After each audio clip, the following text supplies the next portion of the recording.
شكرا يا ربي شكرا هديت قلبي شكرا نورت دربي شكرا شكرا يا ربي شكرا يا ربي شكرا هديت قلبي شكرا نورت دربي شكرا شكرا.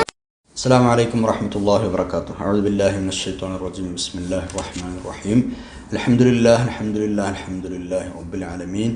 اللهم صل على سيدنا محمد وعلى آل سيدنا مولانا محمد. رب اشرح لي صدري ويسر لي أمري واحلل عقدة من لساني يفقهوا قولي. أعوذ بكلمات الله التامة من كل شيطان وهامة ومن كل عين لامة ولا حول ولا قوة إلا بالله العلي العظيم. ബഹുമാനരായ സഹോദര സഹോദരിമാരെ, നമ്മൾ പഠിച്ചുകൊണ്ടിരിക്കുന്നത് സൂറത്തുൽ മുസമ്മിലാണ്. 7-ാമത്തെ ആയത്തിലാണ് നമ്മുടെ ചർച്ചയുള്ളത്.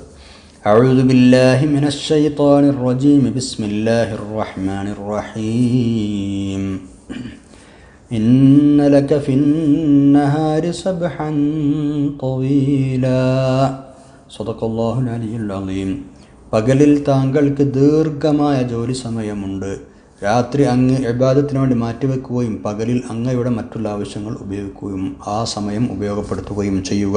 ഇതാണ് അല്ലാഹു സ്വല്ലല്ലാഹു അലൈഹി വസല്ലം തങ്ങളോട് പറയുന്നത്.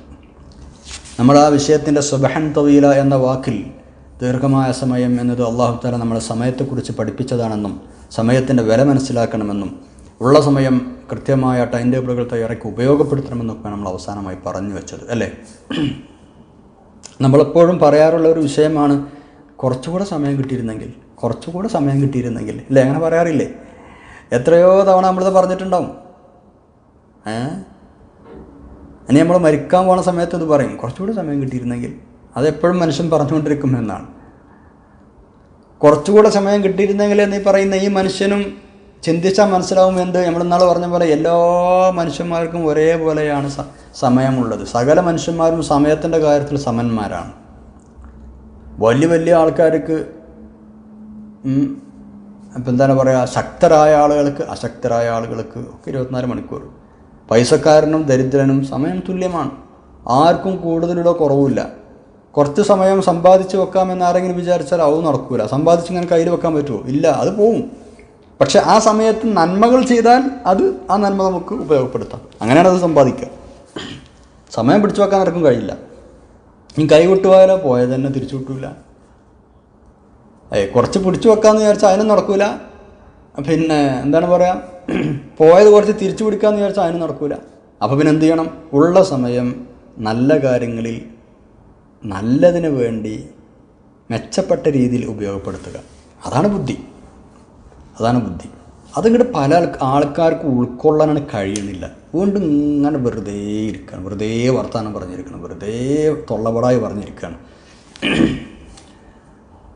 അപ്പോൾ സുബ്ഹാൻ തവീല എന്നൊക്കെ പറയുന്ന ഇത്രയും വിലപ്പെട്ട സമയങ്ങൾ കൃത്യമായി ഉപയോഗപ്പെടുത്തണമെങ്കിൽ നല്ല ഈ ബർക്കത്ത്, സമയത്തിൻ്റെ ബർക്കത്ത് വലിയൊരു വിഷയമാണ്. നിങ്ങൾ ശ്രദ്ധിച്ചിട്ടുണ്ടോ എന്നറിയില്ല, വലിയൊരു വിഷയമാണ്. പ്രത്യേകിച്ച് അല്ലാഹു തആലയും റസൂലുള്ളാഹി സ്വല്ലല്ലാഹു അലൈഹി വസല്ലം പറഞ്ഞ ചില സമയങ്ങളുണ്ട്, ബർക്കത്തുള്ള സമയങ്ങൾ. എൻ്റെ ഉമ്മത്തിന് പ്രഭാത സമയങ്ങളിൽ ബർക്കത്ത് ചെയ്യട്ടെ എന്ന് ദുആ ചെയ്തിട്ടുണ്ട് റസൂലുള്ളാഹി സ്വല്ലല്ലാഹു അലൈഹി വസല്ലം. അപ്പോൾ ഏറ്റവും ബർക്കത്തുള്ള സമയം രാവിലെയാണ്. ഗൾഫ് നാടുകളിലൊക്കെ നിങ്ങൾ കണ്ടിട്ടുണ്ടാവും, ഗവൺമെൻറ് ഓഫീസുകൾ പ്രവർത്തനം ആരംഭിക്കുന്നത് 6 മണി മുതലാണ്. 6 മണി മുതൽ തുടങ്ങുന്ന ഓഫീസുകളുണ്ട്, 6:30 മുതൽ തുടങ്ങുന്ന ഓഫീസുകളുണ്ട്. മറ്റുള്ള കമ്പനികൾ 8-9 മണിക്കൊക്കെ ആകുമ്പോഴേക്കും ഗവൺമെൻറ് ഓഫീസ് നേരത്തെ തുറക്കും. ആ 6 മണിക്കാണ് ചെന്നിരുന്നാൽ ളുഹർ നിസ്കാരത്തിന് ബാങ്ക് കൊടുക്കണവരെ 1 മണി വരെ എത്ര ടൈമാണെന്നറിയോ? ആ സമയത്തിന് എന്തോ ഒരു ബർക്കത്താണെന്നറിയുമോ? എന്തോ ഒരു ബർക്കത്താണ് ആ സമയത്തിന്. അതിൻ്റെ ഇടയിൽ മറ്റൊരു ജോലിയില്ല, ജോലി തന്നെയാണ്. നിസ്കാരത്തിന് എണീക്കേണ്ട, ഒന്നും ചെയ്യേണ്ട. രാവിലെ തുടങ്ങിയാൽ പിന്നെ ളുഹറിന് എണീറ്റാൽ മതി. ഭയങ്കര ബർക്കത്താണെന്നാണ്. ആ സമയം ഉപയോഗപ്പെടുത്തുക. നമ്മൾ പല ആളുകളും കിടന്നുറങ്ങുന്ന സമയമാണത് അല്ലേ, കിടന്നുറങ്ങുന്ന സമയമാണ്. രാത്രി ഉറക്കൊഴിച്ചിട്ട് ആ സമയത്ത് കിടന്നുറങ്ങും. അപ്പോൾ നമുക്ക് ബർക്കത്ത് ചെയ്യണമെന്ന് പറഞ്ഞാൽ ആ സമയം നമുക്ക് കിട്ടാതെ പോവാണ്. എന്നിട്ട് നമ്മൾ പറയും സമയത്തിന് ബർക്കത്തില്ല എന്ന്. എത്ര പെട്ടെന്ന് അന്നത്തെ ദിവസം കഴിഞ്ഞാൽ റബ്ബേ ഒന്നും ചെയ്തിട്ടില്ലല്ലോ. നമ്മൾ കുറച്ച് തീരുമാനിക്കണം, അപ്പോഴേ നമുക്കിങ്ങനെ നടക്കുകയുള്ളൂ. അങ്ങനെ യാത്രകളൊക്കെ രാവിലെ പോവുക എന്ന് പറഞ്ഞാൽ നമുക്ക് വളരെ കൃത്യമായിട്ട് കാര്യങ്ങൾ ചെയ്ത് തിരിച്ചു വരാൻ കഴിയും. നേരത്തെ ഇറങ്ങുക, ഒരുപാട് പരിപാടികൾ രാവിലെ സംഘടിപ്പിക്കുക, അങ്ങനെയൊക്കെ ആകുമ്പോൾ നല്ല റാഹത്താണെന്നാണ്, ബർക്കത്തുള്ള സമയമാണ്. വേറെയും ചില സമയങ്ങൾ പിന്നീട് പറയാം. അപ്പോൾ ഈ വിലപ്പെട്ട സമയം ഫലപ്രദമായി വിനിയോഗിക്കാൻ പല ആളുകളും പല ഫോർമുലകളും നിർദ്ദേശങ്ങളൊക്കെ പല ആളുകളും അത് ദീനീ പണ്ഡിതന്മാരും ദുന്യവി പണ്ഡിതന്മാരും എല്ലാവരും പല ലേഖനങ്ങളും ആർട്ടിക്കിളുകളൊക്കെ എഴുതിയിട്ട് പല നിലക്കും നിർദ്ദേശങ്ങൾ കൊടുത്തിട്ടുണ്ട്. എല്ലാം കൂടെ പറയാൻ നമുക്ക് സമയമില്ല. നമ്മൾ കുറച്ച് ഒരു 3-4 പ്രായോഗികമായ നിർദ്ദേശങ്ങൾ പറഞ്ഞു നോക്കണേ നമുക്ക് ഇനി അത് കഴിയുമോ എന്നുള്ളത്. എപ്പോഴും കേട്ട തന്നെ ആയിരിക്കും. എന്നാലും കേട്ടാൽ പിന്നെ മുഅ്മിനീങ്ങളായ മനുഷ്യന്മാർ കേട്ടിരുന്നാൽ ചിലപ്പോൾ അത് എപ്പോഴെങ്കിലും യേശും എന്ന് പറയാറുണ്ടല്ലോ. ഫദക്കിർ ഫഇന്ന ദിക്റ തൻഫഉൽ മുഅ്മിനീൻ എന്നാണ്. മുഅ്മിനീങ്ങൾക്ക് ഉപകാരപ്പെടുമെന്നുള്ള നിലക്ക് നമ്മളതൊന്ന് പറഞ്ഞു നോക്കുകയാണ്. ഒന്നാമതായി നന്നായി ആസൂത്രണം ചെയ്യുക എന്നത് തന്നെ. നന്നായി ആസൂത്രണം ചെയ്യുക. ഈ ആസൂത്രണം ചെയ്യുക എന്നതിൽ തന്നെ ഒരുപാട് ഉപ ഐറ്റം വരും. 2-3 കാര്യങ്ങൾ. ഒന്ന്, പ്രാധാന്യമനുസരിച്ച് ക്രമീകരിക്കണം അല്ലേ? പ്രാധാന്യം ഏതാണ് പെട്ടെന്ന് തീർക്കേണ്ടത്, ഏതിനാണ് ഔലവീയത്ത് പ്രാധാന്യം കൊടുക്കേണ്ടത്, അതിനനുസരിച്ച് ഇങ്ങനെ ക്രമീകരിച്ച് ചെയ്യുക. നമ്മൾ ഈ പരീക്ഷയ്ക്ക് അറ്റൻഡ് ചെയ്യണ പോലെ പരീക്ഷയ്ക്ക് നമ്മൾ എന്താ ചെയ്യുക, കിട്ടുന്ന ഉത്തരങ്ങൾ ആദ്യം എഴുതി തീർക്കില്ല, എന്നിട്ട് കിട്ടാത്തതിന് പിന്നെ ആലോചിച്ച് സമയങ്ങൾ ചെയ്യുക എന്നതുപോലെയാണ് ഇവിടെയും ചെയ്യേണ്ടത്. ഏറ്റവും പ്രധാനമായി ചെയ്തു തീർക്കേണ്ട സംഗതിയാണ് ചെയ്യേണ്ട കാര്യങ്ങളുടെ ലിസ്റ്റ് തയ്യാറാക്കിയിട്ട് ആ ലിസ്റ്റിൽ എന്താക്കണം, പ്രധാനപ്പെട്ടത്, പെട്ടെന്ന് ചെയ്യേണ്ടത്, പെട്ടെന്ന് ചെയ്യേണ്ടാത്തത്, ഇങ്ങനെയൊക്കെ പറഞ്ഞിട്ട് പട്ടിക തയ്യാറാക്കുക. ഈ ലിസ്റ്റ് തയ്യാറാക്കുന്ന സമയത്ത് ശ്രദ്ധിക്കേണ്ട കാര്യം, പ്രധാനപ്പെട്ടതാണ് എന്നതുകൊണ്ട് അത് ഉടനെ ചെയ്തു തീർക്കണമെന്നില്ല. അങ്ങനത്തെ ചിലതുണ്ടാവും. അതേപോലെ ഉടനെ ചെയ്യേണ്ടതാണ്, അത്ര പ്രധാനപ്പെട്ട ആകണമെന്നുമില്ല. അപ്പോൾ അതിനനുസരിച്ച് കാര്യങ്ങൾ തരത്തീവാക്കുക. അപ്പോൾ ഭക്ഷണം ഉണ്ടാക്കുക എന്നത് വളരെ പ്രധാനമാണ്. ഭക്ഷണം അല്ലാതെ നമുക്കൊരു ദിവസം കഴിയില്ലല്ലോ. അപ്പോൾ ഭക്ഷണം ഉണ്ടാക്കുക എന്നുള്ളത് വളരെ പ്രധാനമാണ്. പക്ഷേ 5 വക്ത് നിസ്കാരങ്ങൾ അതിൻ്റെ ആദ്യ വക്തിൽ തന്നെ നിസ്കരിച്ച കൂലി കിട്ടണമെന്ന് വാശിയുടെ ഒരാളാണെങ്കിൽ അതാണ് അവിടെ ഏറ്റവും പ്രധാനമായി ചെയ്യേണ്ടത്. ആ വക്ത് അതിൻ്റെ തുടക്കത്തിൽ തന്നെ ചെയ്യണം. അപ്പോൾ അത് കഴിഞ്ഞിട്ട് ഭക്ഷണം ഉണ്ടാക്കുക. മനസ്സിലാവുണ്ടോ? അത് പിന്നത്തേക്ക് മാറ്റി വെക്കാൻ പറ്റില്ലല്ലോ. അപ്പോൾ പ്രധാനപ്പെട്ട ചില വിഷയങ്ങളായിരിക്കാം ചിലപ്പോൾ പെട്ടെന്ന് ചെയ്തു തീർക്കേണ്ടി വരില്ല. അങ്ങനെ ഉണ്ടാവും. അപ്പോൾ ഉടനെ ചെയ്യേണ്ടതായിരിക്കാം, അത് ചിലപ്പോൾ പ്രധാനപ്പെട്ടതാകണമെന്നുമില്ല. അപ്പോൾ ഇത്തരം വിഷയങ്ങൾ അങ്ങോട്ടും ഇങ്ങോട്ടൊക്കെ മുൻഗണനാക്രമത്തിനനുസരിച്ച് നമുക്ക് ക്രമീകരിക്കുക. നിസ്കാരത്തിൻ്റെ വേറെ ഉദാഹരണം പറഞ്ഞു എന്നേ ഉള്ളൂ, ബാക്കിയുള്ളതൊക്കെ ഞങ്ങൾ തന്നെയാണ്. അതേപോലെ മറ്റൊരു കാര്യം, മുൻകൂട്ടി ചിന്തിക്കുക. ഇപ്പോൾ ഇരുമ്പ് കൊണ്ടുള്ള ആയുധം മൂർച്ചയില്ലാഞ്ഞിട്ട് അതിൻ്റെ വായ്ത്തല തേക്കാതിരുന്നാൽ അത് ഉപയോഗിക്കുന്ന ആൾ വല്ലാതെ ശക്തി പ്രയോഗിക്കേണ്ടി വരും എന്ന് പറയാറുണ്ട്. കത്തി മൂർച്ച കൂട്ടാതെ അത് ഉപയോഗിച്ചാൽ എന്താവും, നല്ല ഇടങ്ങാറായി ഇങ്ങനെ ശക്തി കൂട്ടിയിട്ട് നമ്മൾ ആ കത്തി ഉപയോഗിക്കേണ്ട ഒരു സാധനം മുറിക്കുകയാണെങ്കിൽ ഇവിടെ എന്താണ് സംഭവിച്ചത് ഇയാൾക്ക്? ഇപ്പം ഞാനീ പറഞ്ഞത് നമ്മളെന്താ മനസ്സിലാക്കേണ്ടത്? ഒരായുധം മൂർച്ച കൂട്ടുന്നത് പോലെ നമ്മൾ മുൻകൂട്ടി ചിന്തിച്ച് ആസൂത്രണം ചെയ്യാൻ കഴിയുമെങ്കിൽ നമ്മുടെ സമയം തീരെ പാഴാക്കാതെ നമുക്ക് ഉപയോഗിക്കാൻ കഴിയും. മറ്റേത് കത്തി മൂർച്ച കൂട്ടാതെ ഒരു സാധനം നമ്മൾ മുറിക്കാൻ ശ്രമിച്ചതുപോലെ കുറേ സമയം ഇങ്ങനെ കത്തി കൊണ്ട് അങ്ങോട്ടും ഇങ്ങോട്ടും ആക്കേണ്ടി വരും, നല്ലത് മുറിയുള്ളൂ. അപ്പോൾ നമ്മുടെ സമയം നഷ്ടമാവും, ഊർജ്ജം നഷ്ടമാവും, വെറുതെ പാഴാവും. മനസ്സിലാവുണ്ടോ? അപ്പോൾ വെറുതെ സമയവും ഊർജ്ജവും പാഴാക്കുന്ന സംഗതികളെ നമ്മൾ മാറ്റി വെക്കണം, ഒഴിവാക്കണം. വേണ്ട, എൻ്റെ ജോലി ഒന്ന് ചെയ്ത് തീർക്കട്ടെ, എൻ്റെ കാര്യം തീരട്ടെ, എന്നിട്ട് സമയം ബാക്കിയുണ്ടോ എങ്കിൽ പിന്നത്തേക്ക് നമ്മുടെ പട്ടികയിൽപ്പെട്ട പണി പിന്നെ നമുക്ക് ചെയ്യാം. ആയുധം മുറിച്ച് കൂട്ടിയാൽ ജോലി എളുപ്പമാവും. അതുപോലെ മുൻകൂട്ടി ചിന്തിച്ചാൽ കാര്യക്ഷമതയോടെ നമ്മുടെ കാര്യങ്ങൾ ചെയ്തു തീർക്കാനാവും. പിന്നെ ഈ ഒന്നാമത്തെ വിഷയത്തിൽ തന്നെ ശ്രദ്ധിക്കേണ്ട, അതായത് മുൻകൂട്ടി നമ്മൾ എന്താണ് പറയുക, ആസൂത്രണം ചെയ്യുക എന്നുള്ള വിഷയത്തിൽ വരേണ്ട മറ്റൊരു സംഗതിയാണ്, ഒരുപാട് കാര്യങ്ങൾ നമ്മുടെ ലിസ്റ്റിൽ കുത്തി നിറക്കാതിരിക്കുക. കുറേ കാര്യങ്ങൾ കുത്തി നിറത്താൽ ആകെ ടെൻഷനേക്ക് അറപ്പടത്തിന് അതൊക്കെ പാടൊപ്പം ചെയ്യാൻ കഴിയുമെന്ന്. അങ്ങനെ വേണ്ട. വെറുതെ സമയം കളയുമെന്നല്ലാതെ ഒരു പ്രയോജനമില്ലാത്ത കുറേ കാര്യങ്ങൾ അതിൽ വേണ്ടെന്ന് വെക്കാൻ നമ്മൾ പഠിക്കണം. നമ്മൾ ലിസ്റ്റിൽ ഇത് ചേർക്കരുത്. കുറേ കാര്യങ്ങൾ ഏറ്റെടുക്കുക, എന്താണ് പറയുക, ഇത് സമ്മർദ്ദമുണ്ടാക്കുമെന്നാണ്. പിന്നെ നമുക്ക് ചെയ്യാൻ കഴിയില്ല, പ്രഷർ ഉണ്ടാക്കും. സന്തോഷം സമാധാനം കവർന്നെടുക്കും. പറച്ചോനെ ഈ ലിസ്റ്റ് ഇതൊക്കെ പോകണം, നിങ്ങൾക്ക് ചെയ്യാനുള്ളതാണ്. അങ്ങനെ ഒന്നായിട്ട് എഴുതണ്ട, അത്യാവശ്യമുള്ളത് മാത്രമായിട്ട് ആട്ടെ. അപ്പോൾ ഇതാണ് ഒന്നാമത്തെ വിഷയങ്ങൾ. പിന്നെ സമയം ഫലപ്രദമായി വിനിയോഗിക്കാനുള്ള കാര്യങ്ങളാണ് നമ്മൾ പറയുന്നത്. രണ്ടാമത്തെ വിഷയം, സമയം അപഹരിക്കുന്ന ചില ശീലങ്ങൾ നമ്മളത് ഒഴിവാക്കുക.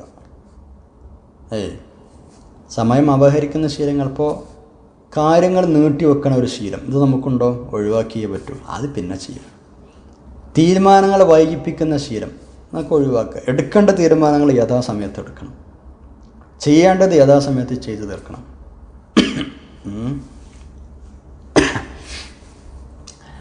എന്താ പറയുക, ഈ കൃഷി ചെയ്യുന്ന ആളെക്കുറിച്ച് പറയാറുണ്ട്, അയാൾ കാലാവസ്ഥ നന്നാകട്ടെ എന്ന് കരുതി ഇങ്ങനെ കാത്തിരിക്കണ കർഷകൻ, അയാൾക്ക് ചിലപ്പോൾ കൊയ്യാനോ വിതക്കാനോ പണിയെടുക്കാനോ ഒന്നിനും കഴിഞ്ഞോളുന്നില്ല. കാലാവസ്ഥ നന്നാൽ ചിലപ്പോൾ കാലാവസ്ഥ നന്നാവൂല. കാറ്റിനെ കരുതിയിരിക്കുന്ന ആൾ വിതക്കൂല, മേഘങ്ങളെ നോക്കുന്ന ആൾ കൊയ്യുകയുമില്ല എന്ന് പറയാറുണ്ട്. കാറ്റും മേഘമൊക്കെ ശരിയാവട്ടെ, കാലാവസ്ഥ ശരിയാവട്ടെ, മഴ ഉണ്ടാവട്ടെ, അങ്ങനെ ആവട്ടെ ഇങ്ങനെ ആവട്ടെ, എന്നിട്ട് നമുക്ക് കൃഷിക്ക് ഇറങ്ങാം എന്ന് പറഞ്ഞ് നിൽക്കുന്ന ആൾ ചിലപ്പോൾ അതിന് ഇറങ്ങിക്കൊള്ളുന്നില്ല. അവ കാര്യങ്ങൾ നീട്ടിവെക്കണം. അതായത് ആ കാര്യങ്ങൾ ചെയ്യാതിരിക്കാൻ ഓരോ ഒഴിവ് കഴിവുകൾ നമ്മൾ കണ്ടെത്തുകയാണ്. അതാണ് വിഷയം. അപ്പോൾ അതിന് നമ്മളെന്താവും, നീട്ടിവെക്കാനുള്ള സമയം കണ്ടെത്തും. അങ്ങനെ ആ സമയം നീട്ടിവെക്കുന്ന സ്വഭാവം ഉണ്ടായോ, ആ സ്വഭാവം നമ്മളെ സമയം കവർന്നെടുക്കും. ചെയ്തു തീർക്കാമായിരുന്ന പല കാര്യങ്ങളും ചെയ്യാനാകാത്തത് കൊണ്ടുള്ള നഷ്ടം വേറെ ഉണ്ടാവും. നമ്മൾ ശ്രദ്ധിക്കണം. മനസ്സിലാണ്ടോ? പിന്നെ ചില സമയങ്ങളിൽ ചിലപ്പോൾ തീരുമാനങ്ങൾ വൈകിക്കേണ്ടി വരും. അതായത് ഇപ്പോൾ ചില പ്രത്യേക അനിശ്ചിതത്വങ്ങൾ വരാം നമ്മുടെ ജീവിതത്തിൽ. അതല്ല ഈ പറയുന്നത്, പൊതുവായുള്ള കാര്യങ്ങൾ പറയുന്നത്. ചിലപ്പോൾ അങ്ങോട്ടും ഇങ്ങോട്ടൊന്നും തീരുമാനിക്കാൻ പറ്റാത്തൊരവസ്ഥ വരും. അപ്പോൾ കുറച്ച് കഴിയട്ടെ, എന്തൊക്കെയാകാൻ നോക്കുക, അത് മറ്റൊരു വിഷയം. അതെല്ലാം പറഞ്ഞത്. അല്ലെങ്കിൽ ചില കാര്യങ്ങളിൽ എല്ലാ വിശദാംശങ്ങളും കിട്ടിയിട്ട് തീരുമാനമെടുക്കാം എന്ന് കരുതി കാത്തിരുന്ന് ആവശ്യമില്ലാതെ ചിലപ്പോൾ സമയം കളയുന്ന ആളുകൾ, അത് വേണ്ട. നമുക്ക് തീരുമാനമെടുക്കാൻ പറ്റുന്ന സാഹചര്യങ്ങളാണെങ്കിൽ പെട്ടെന്ന് എടുക്കുകയും ചെയ്യുകയും ചെയ്യും. ഏത് കാര്യത്തിലും കുറച്ചൊക്കെ അനിശ്ചിതത്വം ഉണ്ടാവും. എല്ലാം മാറി, എല്ലാം ക്ലിയറായി, എല്ലാം ശരിയായിട്ടൊന്നും ദുനിയാവിലൊരു കാര്യം നടക്കില്ല. ആണല്ലോ. പൈസയൊക്കെ റെഡിയാക്കി വെച്ചിട്ട് പെരപ്പണി തുടങ്ങാൻ പറ്റുമോ? ഇല്ലല്ലോ. ഉള്ള പൈസ കൊണ്ട് മെല്ലെ മെല്ലെ തുടങ്ങുക. അപ്പോൾ ആണ് തീർന്നോളും. നിശ്ചാദ തവക്കലാണല്ല. എല്ലാ കാര്യവും അങ്ങനെ തന്നെയാണ്. ഒരു ഉദാഹരണം പറഞ്ഞെന്നുള്ളൂ. പിന്നെ എല്ലാം പൂർണ്ണതയോടെ ചെയ്യണം എന്ന ഒരു ചിന്ത, അത് നല്ലത് തന്നെയാണ്. പക്ഷേ ചിലപ്പോൾ അത് എല്ലാം കൂടെ എത്താൻ കഴിഞ്ഞോളണമെന്നില്ല. ഇതെപ്പോഴും ഈ ഒരു ചിന്ത അങ്ങനെ വല്ലാതെ കൊണ്ടുവന്നാൽ ചിലപ്പോൾ അത് നിരാശയിലേക്ക് കൊണ്ടെത്തിക്കുമെന്നാണ്. എന്നെക്കൊണ്ട് കഴിവിൻ്റെ പരമാവധി പെർഫെക്റ്റായിട്ട് ഞാൻ ചെയ്യും, അങ്ങനെയാണ് നമ്മൾ ആലോചിക്കേണ്ടത്. അല്ലാതെ എല്ലാം അപ് ടു ഡേറ്റ്, ഒരു കുറവും കുഴപ്പമില്ലാതെ ഞാൻ ചെയ്യും അങ്ങനെ മനസ്സിൽ കൊണ്ടുവന്നാൽ ചിലപ്പോൾ എന്താവും, ചെയ്യുന്നതിൽ എന്തെങ്കിലും പ്രശ്നങ്ങൾ പറ്റിയാൽ പിന്നെ എന്താവും, അത് നിരാശക്കിടയാക്കും. ചിലപ്പോൾ പരാജയത്തിന് പോലും കാരണമാവും. നമ്മുടെ നിലവാരങ്ങൾക്ക് എത്തിപ്പിടിക്കാൻ പറ്റാത്ത അത്ര ഉയരത്തിലായിരിക്കാം ആ സംഗതിയുടെ പരിപൂർണത എന്ന് പറഞ്ഞു. അപ്പോൾ നമ്മളെന്താ പറയുക, മാക്സിമം ഐ വിൽ ട്രൈ, എന്നെക്കൊണ്ട് കഴിയുന്നത് ഞാൻ ചെയ്യും. ആ ഒരു ചിന്തയിൽ കാര്യങ്ങൾ ചെയ്യാൻ തുടങ്ങും. അപ്പോൾ അത് ഉഷാറാവുമെന്നാണ്. അപ്പോൾ സമ്മർദ്ദമല്ലാതെ നമുക്ക് ചെയ്യാൻ കഴിയും. ഒരു ഭാഷ പഠിക്കുന്ന ഒരാളെ കാര്യം, ഇപ്പോൾ പുതിയൊരു ഭാഷ പഠിക്കുന്ന സമയത്ത് കുറേ തെറ്റുകൾ വരാം. അത് തിരുത്തി ആ ശ്രമം റെഡിയാക്കാൻ, അത് തുടരുന്ന തെറ്റ് തിരുത്താനുള്ള ശ്രമം നടത്തി അങ്ങനെ പഠിച്ചു പോകുന്ന ആൾക്കത് ആ ഭാഷ പഠിച്ചെടുക്കാൻ കഴിയുള്ളൂ.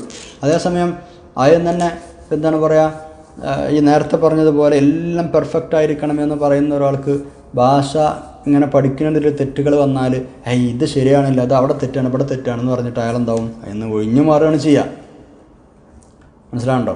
അപ്പോൾ അതിൽ നമ്മൾ കുറച്ചൊക്കെ വിനയവും നമ്മൾ കുറച്ച് താഴ്മയൊക്കെ കാണിച്ച് തെറ്റുകളൊക്കെ വരും, സ്വാഭാവികമാണ്. അത് തിരുത്തണം, പഠിച്ച് അപ്പോൾ തുടങ്ങിയിട്ടല്ലോ, അങ്ങനെയൊക്കെ ആയിട്ട് ഇങ്ങനെ മുന്നോട്ട് പോവുക. അങ്ങനെയാണ് ചെയ്യേണ്ടത്. അപ്പോൾ സ്വന്തം കുറവുകൾ എന്ത് ചെയ്യുക, സ്വന്തം കുറവുകളും നമ്മൾ അംഗീകരിക്കണം, ഉണ്ടാവും എന്ന് നമ്മൾ പ്രതീക്ഷിക്കും വേണം. അതേസമയം ആ കുറവ് നമ്മളെ അടക്കി ഭരിക്കാൻ പാടില്ല, അപ്പോഴും പ്രശ്നമാണ്. എന്നെക്കൊണ്ട് കഴിയുന്ന പരമാവധി ഞാൻ ചെയ്യും എന്നൊരു കോൺഫിഡൻ്റാണ് മനസ്സിലുണ്ടാകേണ്ടത്.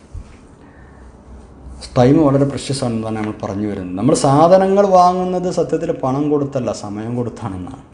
സാധനങ്ങൾ വാങ്ങണതേ പൈസ കൊടുത്തിട്ടല്ല, സമയം കൊടുത്താണ് എന്ന് നമ്മൾ മനസ്സിലാക്കണം. നമ്മൾ കൈകൊണ്ട് കൊടുക്കുന്നത് കാശേക്കാരം, പക്ഷേ ആ കാശൊക്കെ വന്നതും ഉണ്ടായതും പോയതൊക്കെ സമയത്തിൻ്റെ ഒരു ഭാഗം കൊണ്ടാണ്. സമയമാണ് നമ്മളവിടെ കൊടുത്ത് ചിലവാക്കുന്നത് എന്നും നമ്മൾ ആലോചിക്കണം. ഇൻഷാ അല്ലാഹ് കുറച്ചുകൂടെ അടുത്ത ക്ലാസ്സിൽ പറയാം. സുബ്ഹാനക അല്ലാഹുമ്മ വബിഹംദിക അശ്ഹദു അല്ലാ ഇലാഹ ഇല്ലാ അൻത അസ്തഗ്ഫിറുക വഅതൂബു ഇലൈക്. അസ്സലാമു അലൈക്കും വറഹ്മത്തുള്ളാഹി വബറകാതുഹു.